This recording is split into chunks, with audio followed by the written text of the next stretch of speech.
So in Orderflow Dynamic Setup 605 there is speed and absorption, and we can spot that in the order book. What is speed?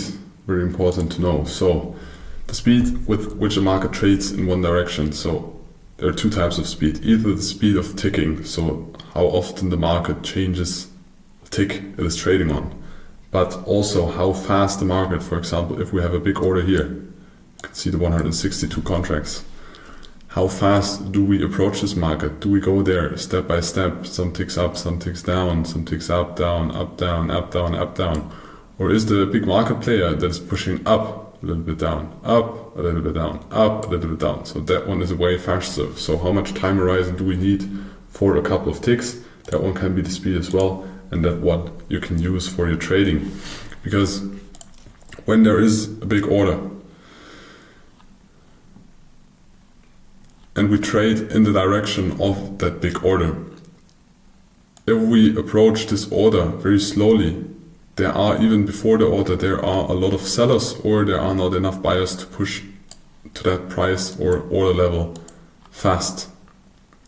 If we approach this level very fast, and then we start to eat that level, like to reduce the contracts that are there, but every time we move away, we move there again very fast, the likelihood of that order getting taken out and we continue upwards is higher. But if we approach that order very small, sorry, 182 contracts, not 162, they've been down there. If we approach that order very slow, and when we are at that order, we do fast movements down, slow approach to the upside, fast movements down, slow to the upside, fast movements down, the likelihood of somebody absorbing here and having interest that the price will continue more down and continue downwards afterwards is higher. And that's what speed is telling you. It's telling you about the acceptance and about the aggressiveness in one direction. Furthermore, there is absorption.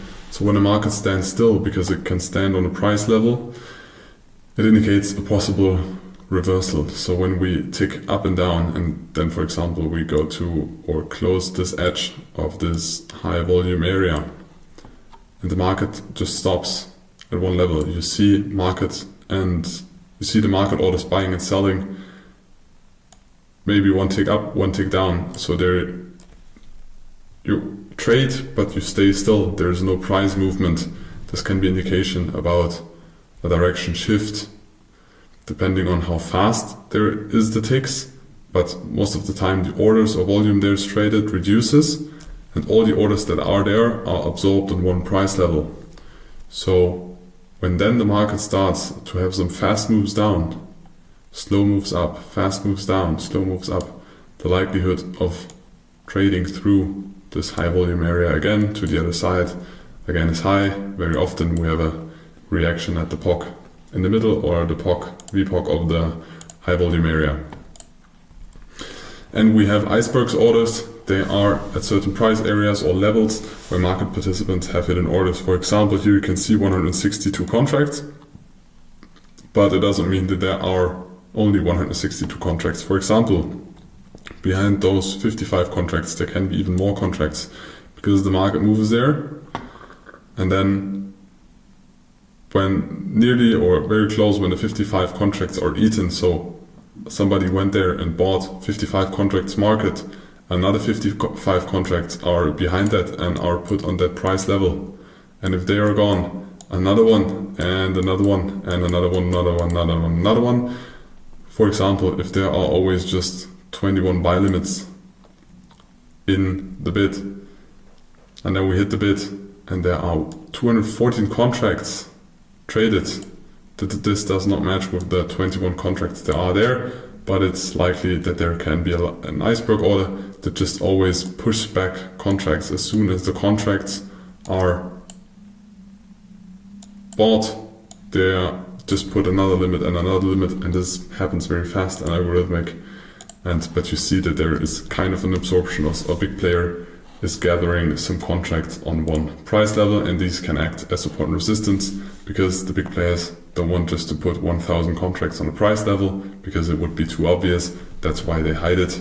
And also the algorithms that do absorption hide the activities of the big player, but in the end you will see in the volume because the volume you cannot hide.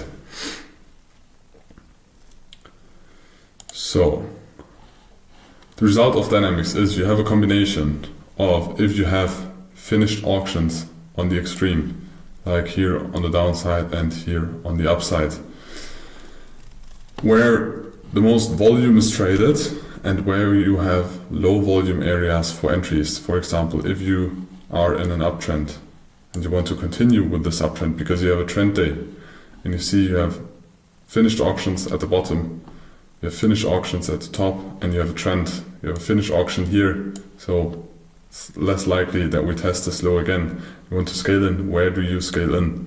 You would wait for a pullback in this low volume area you can see here and wait for an entry somewhere in this area, so you can just buy limit here, or you will wait if the market goes down there, and then if it slows down because less volume is traded, there is not that much activity in the order book. That is a combination of the footprint, the volume, the big context, and the order book. And then you scale in long and you put your stop loss below the high volume area because it is likely that this one's going to be protected. So that is the combination of those dynamic setups, and you can use them to improve the entries and to improve the trading performance. But for that you need to understand the logic behind it, but I hope you understood the logic. Otherwise, feel free to reach out in the Discord. So, market dynamics and their interpretation. The dynamics of order flow allow us to understand how fast or aggressively, so speed of the order book, but also the size of contracts that are traded, and with what volume the market is traded. This information helps us locating fair and unfair prices. Fair prices always there where there has been a lot of contracts, unfair prices where market participants tend not to trade. These can act as support and resistance zones, and we try to find always the big players and follow them because we are the small fish. We can get in and out of a position very fast. They can't, so we need to spot them and then we swim with them like the small fish with the big sharks.